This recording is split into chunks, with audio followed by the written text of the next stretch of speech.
This is an MS Views and News interview with Izzy Abbas. He's an MS patient, Army veteran, and founder of 11 Bravo Telecom, which brings broadband into rural America, and he's very involved in veteran advocacy. Today, we're going to talk about turning your abilities into advocacy, and we're going to get into all that right after the jump.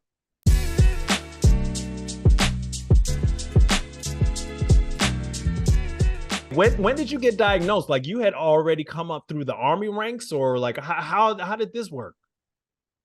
So my military time was a long time ago. I hate to say how long ago it was, but in 1985, joined the Army Reserve. Okay. While I was still in high school, and we did split option. I did split option training, so I went to basic between my junior and senior year of high school. Then my goal was always to be an Army officer, and that was going to be my career till I got into college. And as I always like to joke, some long-haired liberals convinced me not to do that. So I didn't do that. But it was a great experience. And actually, I was activated along with the rest of my unit for Desert Storm long time ago. But so I was only in from 85 to 93, but I was diagnosed with MS in June of 2017. Okay. Which is a long time after my military time. However, when I was diagnosed, my neurologist basically told me, you've had MS for a long time. It looks like 20, 25 years based on the severity of your lesions, the number of lesions you have, and things like that. And he actually wrote that in a letter, which, allowed me to backdate it to within 7 years of my military service. Yeah. And so that was presumed to be service connected for my MS, which. So even I saw a stat on your site, like 1 in 4 people in the VA with, like, what's the stat with people in the VA with MS? Like, you can say it better. Oh, it's within the PVA. Well, within the organization Paralyzed Veterans of America, which not only helps folks with spinal cord injuries, but also helps those with ALS or MS. 1/4 of our members have MS, and that number is growing. We expect it to go up to at least 1/3, if not more. So 1/3 of the people that you serve with the Paralyzed Veterans of America have this debilitating central nervous system condition. Yeah? They do indeed, unfortunately. And a lot of veterans don't, because it takes so long to actually, as you know, to get that diagnosis of MS. Many men and women are long gone from the military, so they don't really equate their MS with their military service. However, if you look at what we've gone through, the stuff we've endured, the stuff we've been exposed to, yeah, there's a lot of it in the military, unfortunately. And I've heard that it's much higher in the military population than it is in the general civilian population. Wow. So now what gets me is that this is all sort of turning your abilities into advocacy. Yeah, that's why we're in this space, Izzy, because you do that. You turn your knowledge of the armed forces and that whole sort of family, and your knowledge of this debilitating central nervous system condition, and you combine it and you work to serve both communities.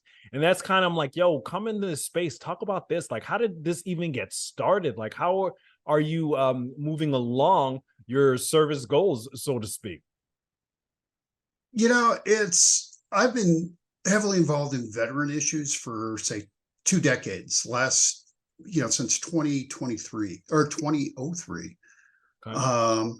I was heavily involved with VFW. I was in VFW Post 1. I was commander for 5 years. And okay. Really the image you have of VFWs and Legions is a bunch of cranky old guys with funny hats sitting in a dark bar drinking at 10 in the morning.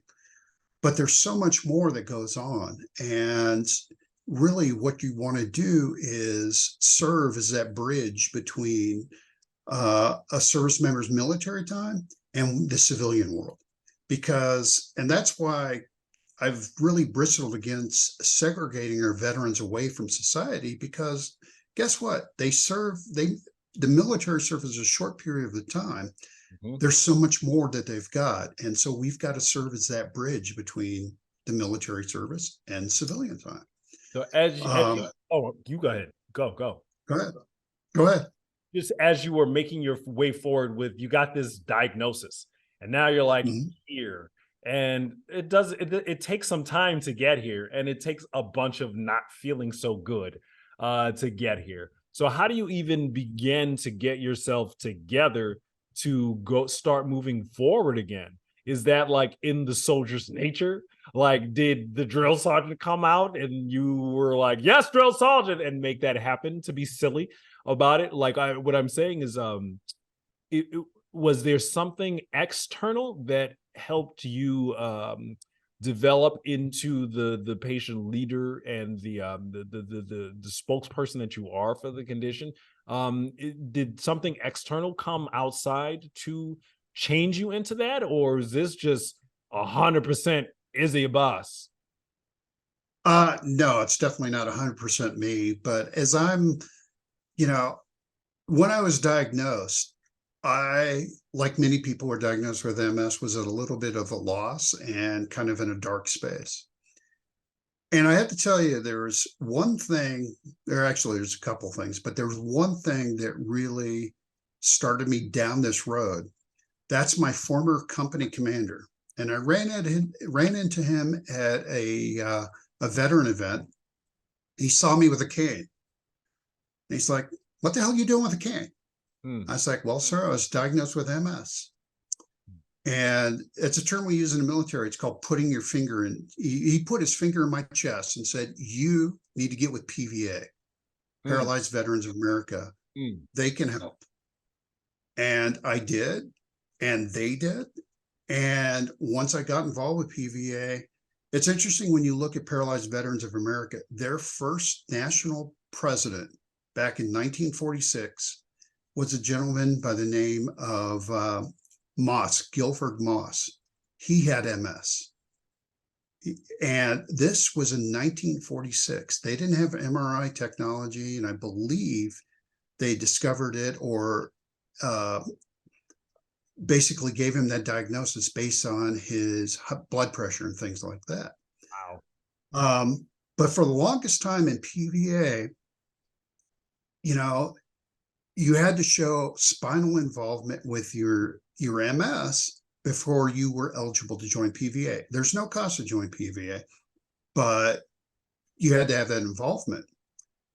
And I saw that, and I saw a lot of veterans looking for help and saying, "Well, I'm not allowed to join PVA because I only have it in my brain."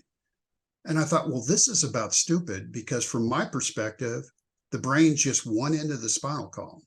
Okay. Um, yeah. And so what I did was I asked Dr. Michelle Cameron. She is the head or she's the director or chief of the VA has two MS centers of excellence, East and West. She's director of the MS Center West. Okay. And I asked her, "Michelle, how many people have it in their brain and eventually shows up in their spine?" And she said, officially, it's 82%. However, we think it's 100%. It's just that the MRI technology isn't fine enough to always pick up these small lesions. Yeah. So we do really think it's 100%. And honestly, I presented that to PVA. They said, "Airborne, we agree." And so all veterans, all honorably discharged veterans with MS are eligible to join PVA. There's no cost. And there's a whole lot of support services Mm. within PVA, So whether you have spinal cord injury, ALS, or MS. this is Go ahead. Sir. really what I'm even getting at right here. There becomes a point in one's own life, Izzy, where the world around you is changing and the world inside of you is changing. However, the one world that is you, yourself, remains unchanged. And yourself says, nope, this is not the way it's going to be. Or, nope, I don't see nothing else out here for me. Or, I want there to be X, Y, and Z in the world. And then you go and you do it. And you talk to people and you just figure out what it's going to be, and then it becomes something else. And that I'm bringing that more to the surface here, because a lot of patient involvement, a lot of advocacy is living and then having your life experience and then wanting to change that into something else. There's no sort of magic sauce to it, or um, something that's going to make you a patient advocate right now. It's like, no, you have MS.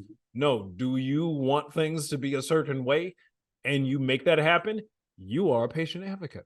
And the things that you are connected to already before you were a patient are the ways in which you can grow your advocacy and the areas that you can make an impact in. That's important for me to underscore here, because I look at your profile, I'm like, man, this dude, he's out here, man.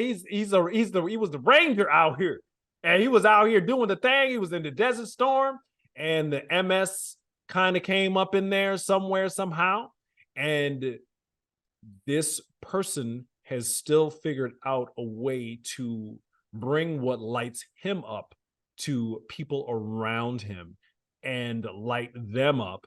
And once they are lit up, they go on and they do their own things, and so on and so forth. So it initially seems something out of reach, but it only seems out of reach because it's not out there. It's in here. Yeah. And you know what? Sometimes there's not clear paths on how you're going to progress down this disease or whatever it is in life.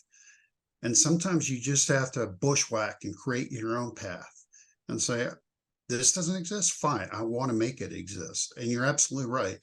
That's, and everybody's going to have their own story of how they got there and things like that. But, I can't say, there's been other examples in my life that have created like a template for me to follow. It's not the exact, step for step template, but there's things like hearing your vlog early on after my diagnosis, when all was doom and gloom, to meet other people who in the veteran space who have been dealt a really sad hand of cards, but they've managed to continue to persevere and drive on. They still in the game. Okay. Still in the game. Exactly. And a lot of people, that's the thing. People need to realize life's not over. It's changed, but life is not over. You can still go out there.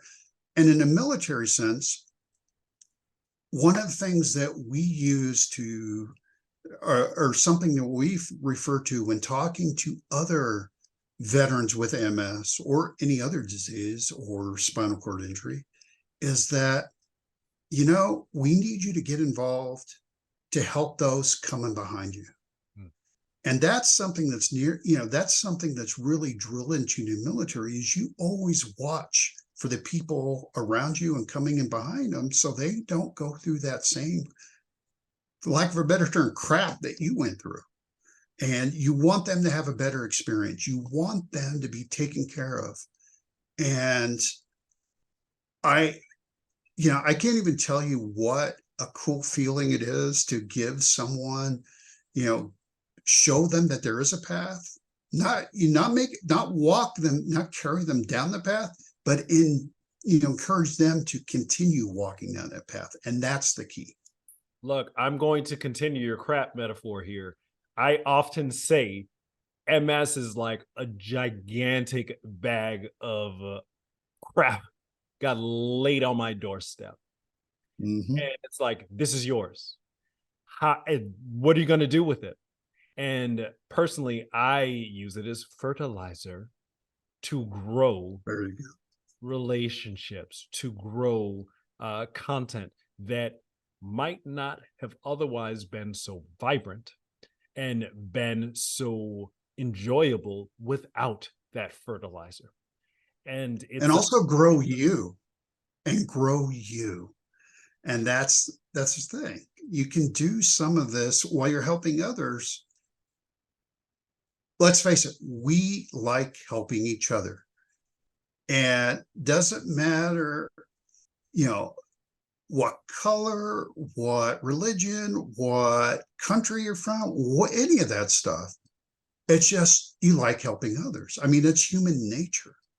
And if we're dealt a bad card of hands, great. Let me go help somebody else because they're going to be dealt a bad card of hands. And I want them not to go through the same crap I did. They'll do different crap. That's fine. But sure. And that's their crap. That's their fertilizer. That's their fertilizer to turn into something else. That's them and theirs. But you're going to transmute this fertilizer soon enough because you've got so many other things to do in your life. And frankly, this crap is the catalyst that'll help you do that.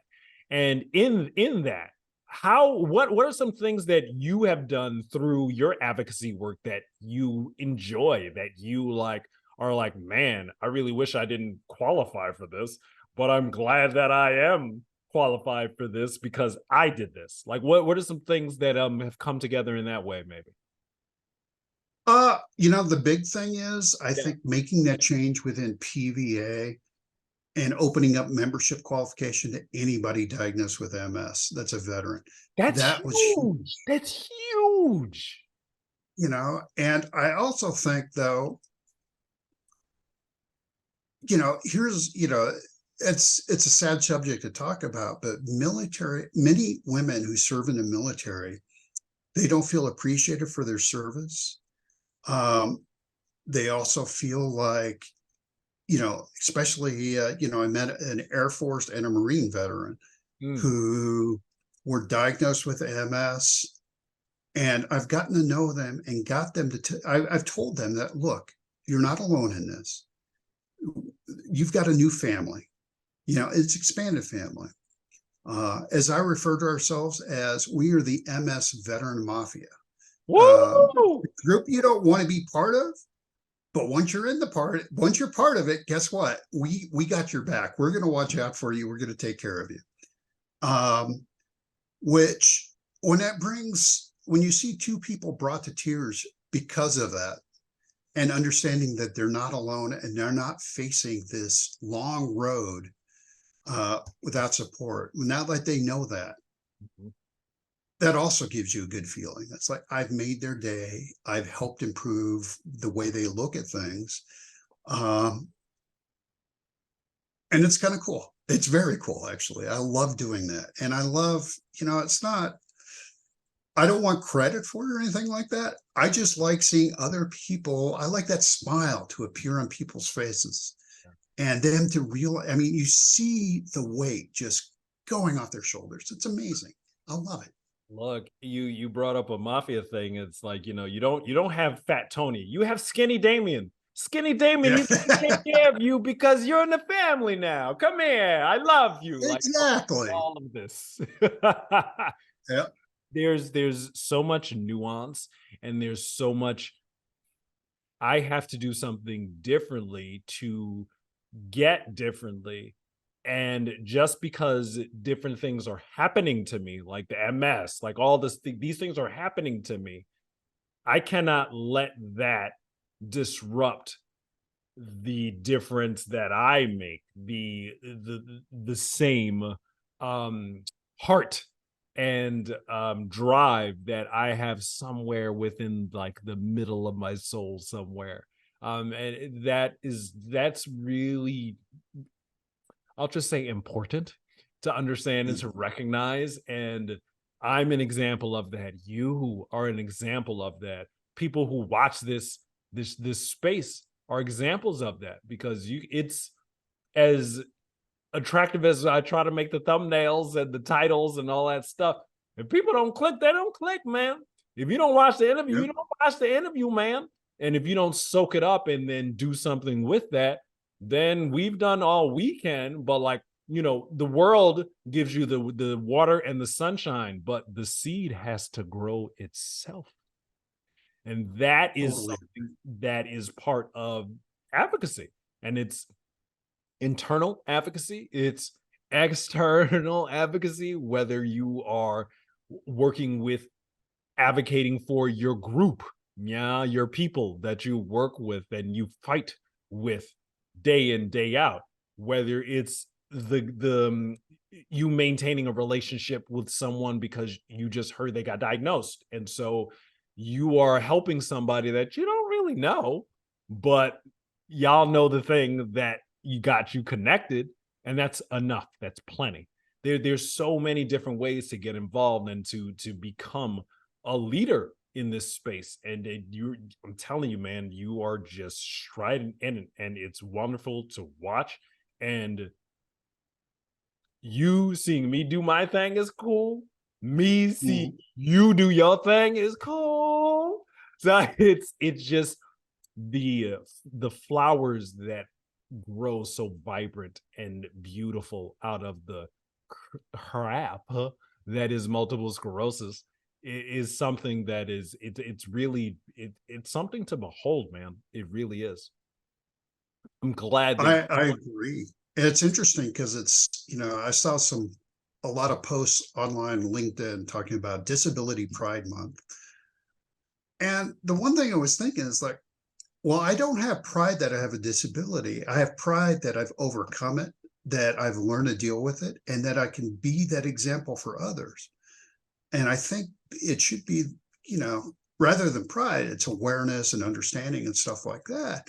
mm, mm, But I'm not proud I've got it. But guess what? I'm proud of what I've done because of it. that's a So fact. That's a fact. Let them know, 11 Bravo. So hold on. Where do people get more of what you are? Where do people pick up what you're putting down, sir? well, the best place to start is probably pva.org, which is Paralyzed Veterans of America.org. Okay. You can also reach out. We have chapters throughout the country.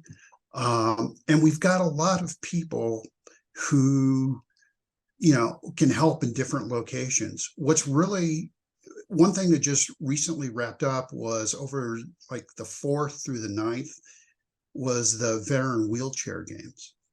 And you want to talk about an uplifting experience. You've got people you have MS, are paraplegics, are quadriplegics, but they're out there competing and just doing a sport. And that's one thing that PVA wants you to do is we don't care what you do. We don't care if you want to do fishing, bowling, you want to shoot a BB gun or whatever. Guess what? We don't care. Just don't be isolated. Don't sit in front of a TV at home. Feel sorry for yourself. Get out. Meet some other people that are in the same boat you're in. And guess what? They're doing just fine. It's a bad hand of cards we've been dealt, but let's make the best of it. Let's find that inside straight and make it a winning hand somehow. Woo! If not That's for three us, card for metaphors. somebody else. I'm sorry. That's 3 card metaphors in one sentence, sir. And they were brilliant and well done. Thanks. Yeah, well, on TV, I play a magician. No, I'm kidding. No, respect is, thank you for being in this space, and thank you for sharing some of what makes you go in this space and makes a stellar light for us all to behold. And thank you for stepping in this space, and thank you for watching, all of you out there who happen to be wherever the heck you are, wherever you are. Thanks for watching, and we'll catch you on another MS Views Now. Good day to you. Thanks for having me on, Damien. Absolutely.